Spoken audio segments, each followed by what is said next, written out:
with Stairway to Heaven, Jimmy Page. This is a classic song. Most people, most lessons, what I always just focused on the intro or the solo. Never really this part. This is that little part that leads into the lead guitar part. It's really hard to do and match it with the recording because the timing is so free-flowing. It's weird.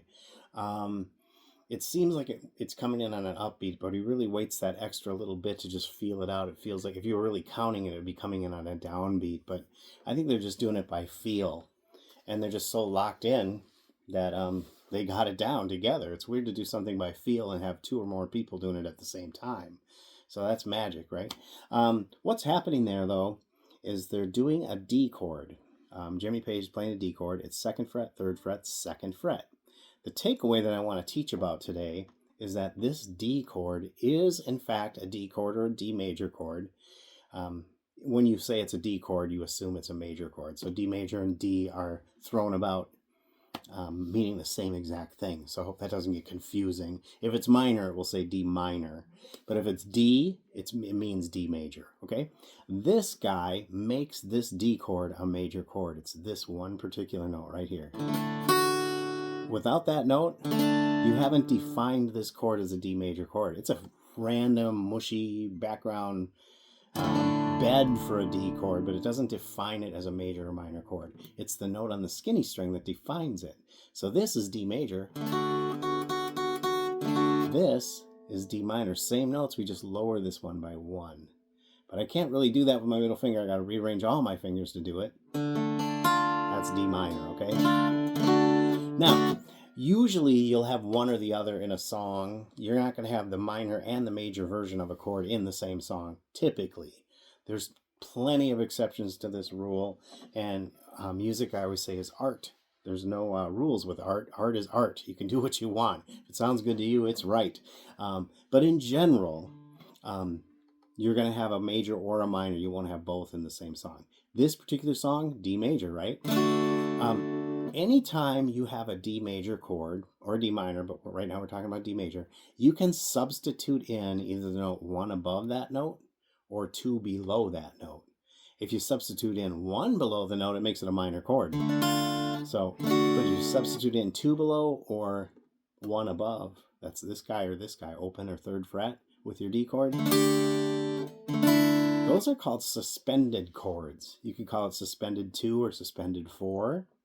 What I like to use, or what I like to think in my brain as a trick, is the word suspended means I'm holding in suspense my listener as to whether I'm playing a major or a minor type phrase, right?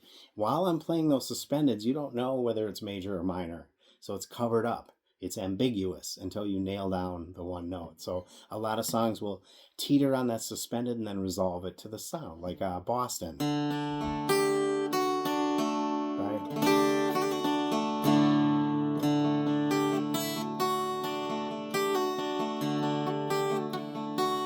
Playing around with those different ones, but I would also say that pretty much 99.5% of the time, anytime you have a D chord, you can go ahead and mix in the open note or the 3rd fret note for variety and spice. It adds character, it makes it sound more like you know what you're doing, and it just always, pretty much always works.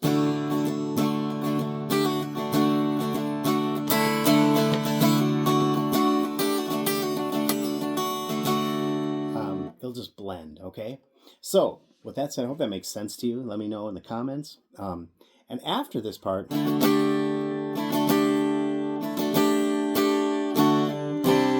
to go to this chord. Now, really important here, the 3rd finger's already in the right spot. Do not pick this finger up and put it back down. Go as slow as you need to do. Practice as much as you need to practice with always keeping that down. What people's reflexes do as a beginner is when they pick up these two, this one's going to go with it. It's really hard to pick these two up and not pick up that one. I mean, for me now, I could just do it. I've just done it so many times, it feels natural. It's not a big deal. As a beginner, I'd have picked it up and then tried to find my way back to put it exactly where it already was. So playing guitar and playing well is a lot about being efficient. So this is critically important that you do this, okay? Pick up these two, leave this one down, move your middle finger to the 3rd fret of the 5th string. This is the note C. This is the 2nd note of a C chord, so it's like a C2 chord. Anyway, you're going to strum this, not the big fat string. Can't strum that one.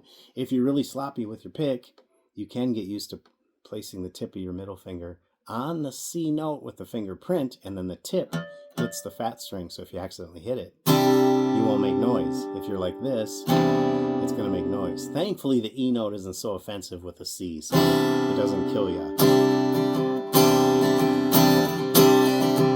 So it's really forgiving on this one. So don't pay too close attention to that. What you want is we're going to play this chord and strum it, and we're going to pop in the first finger on the skinny string to the open.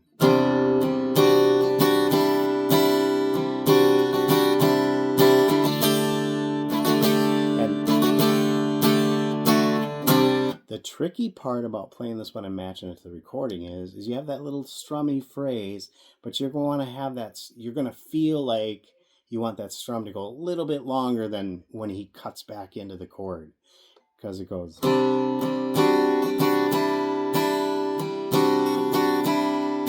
I want to go like let it breathe there for a second, but he doesn't. He goes.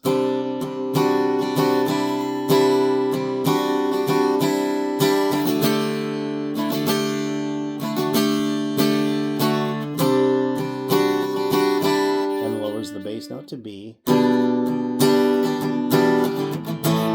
then resolves to A where the solo comes in. And so on. Okay?